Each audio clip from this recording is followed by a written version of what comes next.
बिस्मिल्लाहिर्रहमानिर्रहीम। अस्सलाम वालेकुम रहमतुल्लाहि व बरकातुहू। अज़ीज़ान मोहतरम, आज हम माह रमज़ान मुबारक के रोज़े की नियत के हवाले से बात करने लगे हैं, जो बहुत ही अहम मसाइल हैं कि क्या रोज़ा तोड़ने की नियत से रोज़ा टूट जाता है, क्या फजर से पहले पहले रोज़े की नियत करना ज़रूरी है या नहीं है, तरूक अफ़ाल की नियत करना ज़रूरी है या नहीं है, क्या पूरे माह रमज़ान मुबारक के रोज़ों की नियत एक साथ कर सकते हैं या नहीं कर सकते हैं, रमज़ान में कोई दूसरे रोज़े की नियत कर सकते हैं या नहीं कर सकते हैं, रोज़े की नियत किस तरह करनी चाहिए, ये भी बहुत ही अहम टॉपिक है जो अक्सर आप पूछते रहते हैं।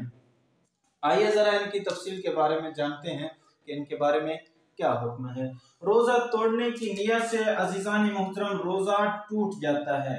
जैसे ही आपने कसद किया कि मैं अब रोज़ा नहीं रखूंगा, फौरी आपका रोज़ा टूट जाएगा। जैसे ही आपने कहा कि मैं अब खाना खाना चाहता हूँ, मुझे भूख लगी है, तो आपका रोज़ा टूट जाएगा, फिर उसका कफारा अदा करना वाजिब होगा। फजर से पहले पहले रोज़े की नियत करना अज़ीज़ान मोहतरम ज़रूरी है। अगर कोई बंदा जानबूझ के फजर से पहले पहले नियत नहीं करता है तो उसका रोजा उस दिन का नहीं होगा और उसके ऊपर कफारा भी वाजिब होगा। तरूक अफ़ाल की नियत करना जरूरी है या नहीं है? तरूक अफ़ाल की नियत करना जरूरी है। जब रोजा रख रहा है तो उसके जहन में ये भी होना चाहिए, दिल में ये नियत करना जरूरी है कि अब मैं रोजा रख रहा हूँ, मैं शाम तक जो शरई वक्त है उस वक्त तक मैं कोई चीज नहीं खाऊंगा, कोई चीज नहीं पीऊंगा। तो ये जरूरी है अजीजान मोहतरम, ये भी जरूरी है।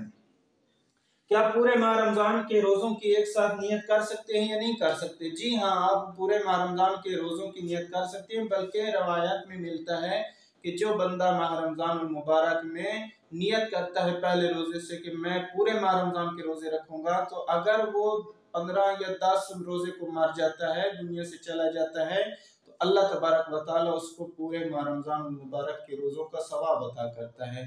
तो फिर आप पहले रोजे की नियत करते हैं, मसलन मैं पूरे माह रमजान के रोजे रखूंगा, तो अब आपको बार बार नियत हर रोजे के लिए अलग अलग करना जरूरी नहीं, बस वही एक नियत ही काफी है। अपने टाइम पर जो है, जो जिस टाइम पर रोजा बंद होता है उससे पहले पहले अगर कोई चीज खानी है तो खाएं, बाद में आप कोई चीज नहीं खाएंगे, कोई चीज नहीं पिएंगे। रमजान में कोई दूसरा रोजा रख सकते हैं या नहीं रख सकते हैं? जी नहीं, आप दूसरा रोजा नहीं रख सकते हैं, नहीं रख सकते हैं। जायज नहीं है आपके लिए किसी और रोजे की नियत करना, जबकि आपके ऊपर माह रमजान का रोजा वाजिब है, तो फिर आप दूसरे रोजे की नियत नहीं करते। नियत किस तरह करनी चाहिए? रोजे की नियत जो है वो दिल पर गुजारना काफी है, दिल में ख्याल रख लेना काफी है कि अब मैं रोजा रखने लगा हूँ कुर्बतन इल्लाह। ये फकत दिल में होना जरूरी है, जबान पर ये लाना जरूरी नहीं।